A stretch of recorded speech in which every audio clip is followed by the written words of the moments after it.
Welcome to my channel.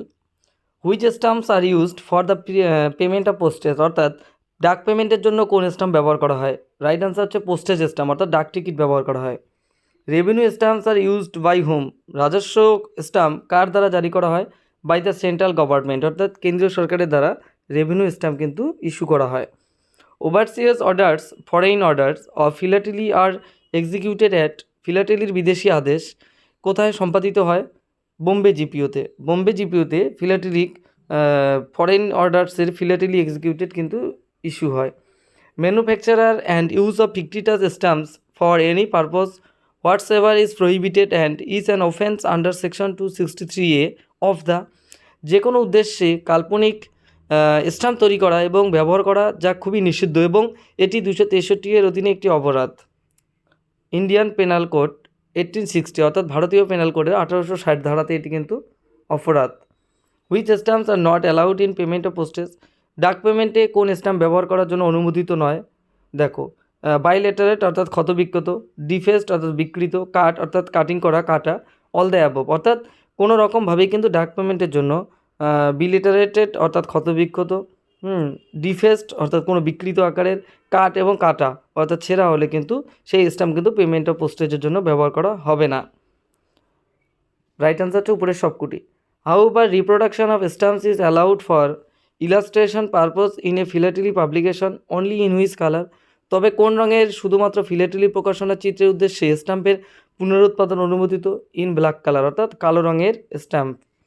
Post office is responsible for every article posted even for ফ্র্যাগাইল articles, ভঙ্গুর নিবন্ধের জন্য post করা প্রতিটি নিবন্ধের জন্য post office দায়ী। ফলস, অর্থাৎ মিথ্যা।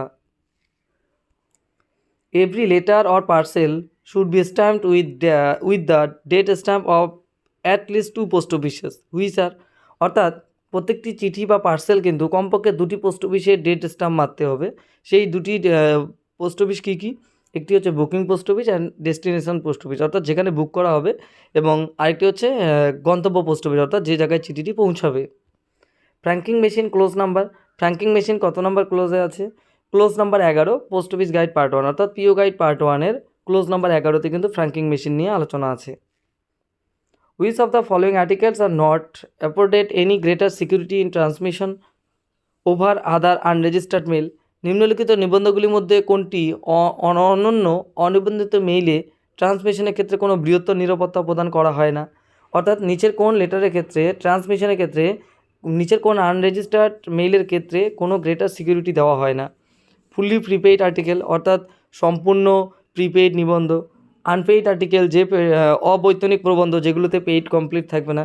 ইনসাফিসিয়েন্টলি পেইড আর্টিকেল, যে আর্টিকেলে অপর্যাপ্ত অর্থ দেওয়া থাকবে।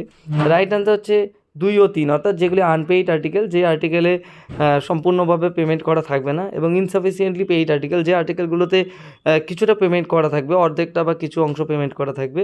অর্থাৎ 2 ও 3 নম্বরের ক্ষেত্রে কিন্তু কোনো গ্রেটার সিকিউরিটি পাওয়া যায় না। তার মানে শুধু গ্রেটার সিকিউরিটি দিতে হয় ফুললি প্রিপেইড আর্টিকেল, যে আর্টিকেলগুলোতে আগে থেকেই প্রিপেইড করা থাকে, আর্টিকেল পেমেন্ট করা থাকে, সেই আর্টিকেলেই কিন্তু গ্রেটার সিকিউরিটি পায়। আদার্স আর্টিকেলগুলো কিন্তু গ্রেটার সিকিউরিটি পায় না। Thanks for watching.